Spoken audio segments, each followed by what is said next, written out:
नमस्कार विद्यार्थी मित्रांनो, कसे आहात? मजेत आहात ना? ज्ञानेश्वर विद्या मंदिरामध्ये माझ्या सर्व लहान मोठ्या विद्यार्थी मित्र मैत्रिणी यांचं स्वागत आहे.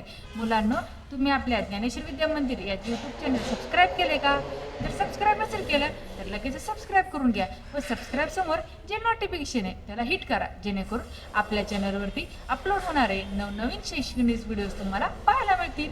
आज आपण मराठी बोधकथा पाहणार आहोत. त्या बोधकथेचं नाव आहे गोष्ट पाहणार. त्या गोष्टीचं नाव आहे मूर्ख गाढव. काय आहे गोष्टीचं नाव? मूर्ख गाढव. त्याचा पाहूया गोष्टीला. एक गाढव आणि एक कुत्रा आपल्या मालकासोबत डोंगर घाटातून बाजारहाटसाठी चालले होते. डोंगर घाट चढत चढत त्यांना दुपार झाली. चालून चालून मालक थकला होता. त्याला कडाडून भूकही लागली होती. त्या मालकाने सोबत आणलेलं जेवण होतं. तो एका झाडाखाली बसून निवांत पोटभर जेवला.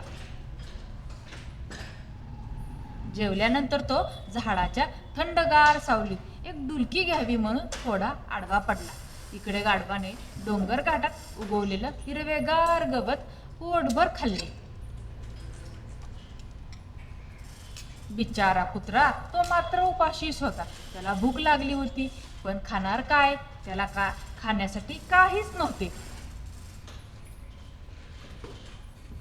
कुत्रा गाढवाला म्हणाला, तुझ्या पाठीवर लादलेल्या ओझ्यात थोडे बनपाव आहेत, त्यातले थोडे मला खायला दे.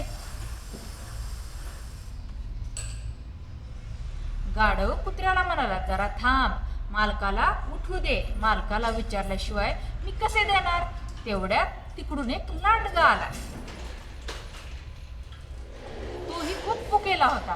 गाढव लांडग्याला बघून लटा लटा कापत होतो. त्याच्या हातापायाची शक्ती गेल्यासारखी वाटत होती. तो गळून गेला होता. तो कुत्र्याला मदतीसाठी विनवणी करत होता. कुत्रा गाढवाला म्हणाला, अरे पण माझ्यात बिलकुल शक्तीच नाही. तुला मी मदत कशी करणार? मी तर केव्हाचा उपाशी आहे.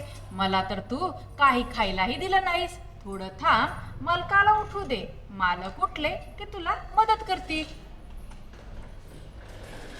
पण सगळं काही घडण्याआधी लांडग्याने गाढवाची शिकार केली. गोड छान मेजवानी मिळाली. कुत्रा म्हणाला, म्हणजे गाढव खरोखरच मूर्ख असतात तर? बरोबर आहे ना, गाढव खरंच मूर्ख असतात. जर त्या गाढवाने त्या कुत्र्याला खायला दिलं असतं तर कुत्र्याने त्याची रक्षा केली असती का नाही त्या लांडग्यापासून? त्याने त्याला खायला दिलं नाही म्हणून त्याने त्याची काय रक्षाच केली नाही आणि गाढव हातनाक मेलं.